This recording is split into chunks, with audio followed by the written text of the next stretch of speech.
Good morning student. मेरा नाम स्मृति यादव और मैं आज आपके सामने रहीम के दोहे के MCQ लेकर आई हूँ। तो आपका पहला MCQ है, मनुष्य धन के लिए क्या करता है? अपने सम्मान को महत्व देता है, अपना सब कुछ दांव पर लगा देता है। C, किसी की बात नहीं सुनता। D, धन को ही तुच्छ समझने लगता है। तो इसका है B, अपना सब कुछ दांव पर लगा देता है। प्रश्न नंबर 2, रहीम ने पशु और मनुष्य में से किसे अच्छा माना है? मनुष्य, पशु, ना मनुष्य को ना पशु को, या दोनों को? तो इसका आंसर है पशु को। तो यहाँ पर B, पशु को आपका सही होगा। इसके बाद आपका आता है थर्ड, बिगड़ी बात क्या करने पर नहीं बनती? लाख प्रयत्न करने पर, B, निवेदन करने पर, C, पूरा प्रयास करने पर भी, D, उपयुक्त सभी कथन। तो इसका आंसर है D, उपयुक्त सभी कथन सत्य है। प्रश्न नंबर 4, फटे दूध से क्या नहीं निकलता? पहला पनीर, दूसरा जल, तीसरा मक्खन और लास्ट का है दूध। तो इसका आंसर है मक्खन। फटे दूध से कभी भी मक्खन नहीं निकलता। फिर आपका इसके बाद है प्रश्न आपका है, रहीमन देख बड़ेन डैश डैश डैश हर बारी। इस दोहे में किसका महत्व बताया गया है? तलवार का, सुई का, छोटी से छोटी वस्तु का, या बड़ी वस्तु का भी महत्व है? तो यहाँ पर आपका C होगा, छोटी से छोटी वस्तु का भी महत्व है। प्रश्न नंबर 6 में आया है, छोटी से छोटी वस्तु का भी अपना महत्व है, रहीम ने किस उदाहरण द्वारा यह सिद्ध किया है? तो पहला है कमल और कीचड़ से, दूसरा है समुद्र तलवार से, तीसरा सुई और तलवार से, और आपका जो D है सुई और धागे से। तो इसका आंसर है सुई और तलवार से। यहाँ पर सुई और तलवार का काम बताया है। आपकी एक दोहे में आया है कि जहाँ सुई काम आती है वह तलवार का कोई काम नहीं होता। तो इस दोहे में सुई और तलवार का वर्णन किया गया है।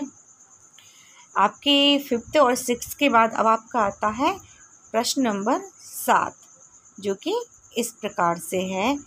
यहाँ पर बताया गया है, विपत्ति में व्यक्ति का कौन सहायक होता है? पहला है उसकी संपत्ति, दूसरा उसके परिवार वाले, तीसरा उसके मित्र, या फोर्थ उसके रिश्तेदार। तो यहाँ पर आपका रहेगा फर्स्ट, उसकी संपत्ति, मतलब यहाँ पर निजी संपत्ति।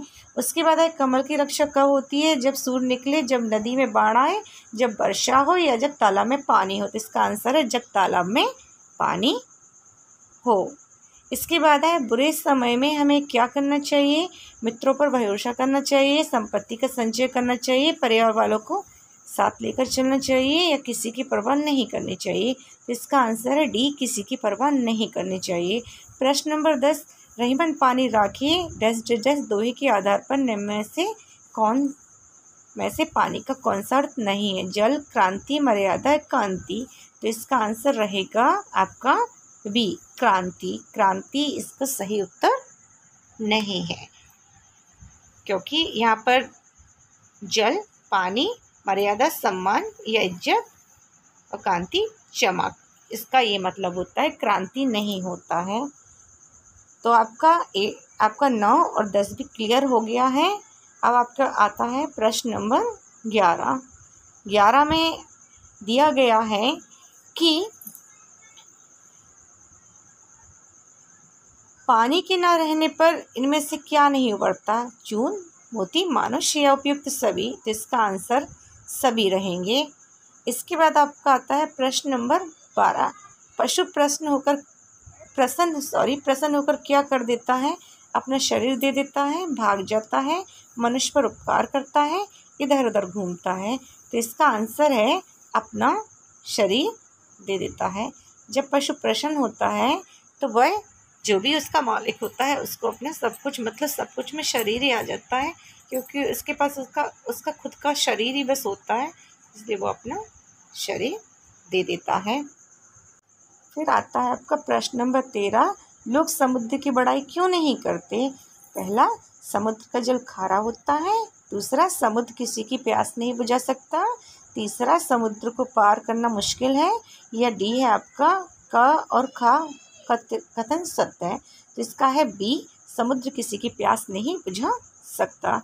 फिर आता है आपका 14वां नंबर, कीचड़ के जल की क्या विशेषता होती है? उसमें कमल खिलता है, उनके जीव जंतु उस जल से प्यास बुझाते हैं, किसान उस जल से खेत को सींचता है, या यह जल पवित्र होता है? तो इसका आंसर है आपका बी, उनके जीव जंतु उस जल से अपनी प्यास बुझाते हैं। तो यहाँ पर आपका बी होगा।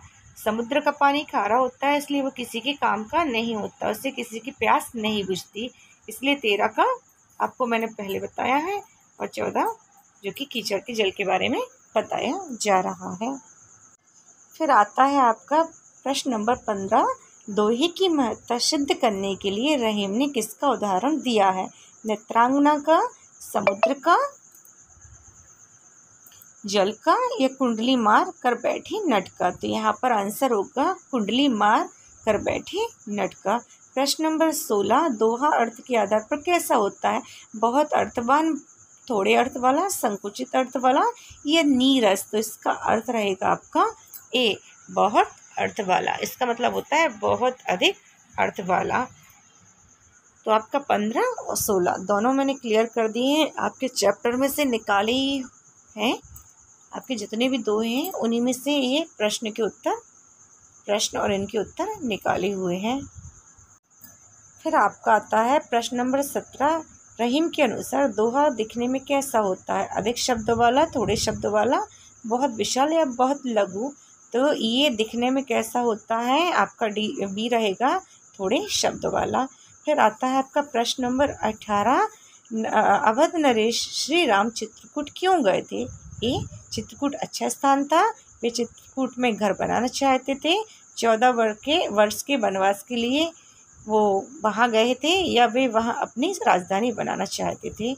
तो इसका आंसर रहेगा आपका सी, 14 वर्ष के वनवास के कारण वे वहाँ रहे थे। आपने रामायण में भी देखा होगा, और लॉकडाउन में आपने रामायण को बहुत अच्छी तरीके से देख लिया होगा, तो आपको राम का जो भी वहाँ पर भूमिका है आपको बहुत अच्छे से समझ में आ गई होगी। तो इसके बाद हमारा आता है प्रश्न नंबर 19,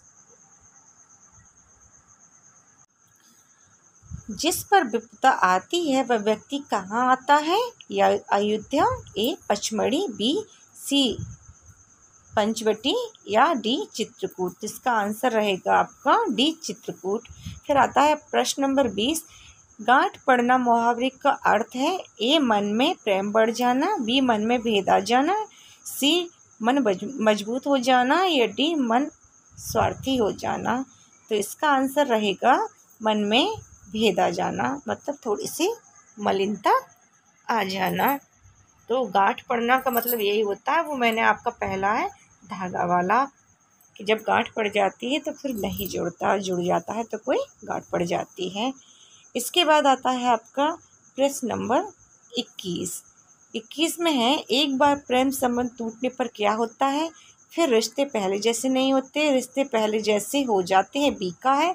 सी का, रिश्तों में और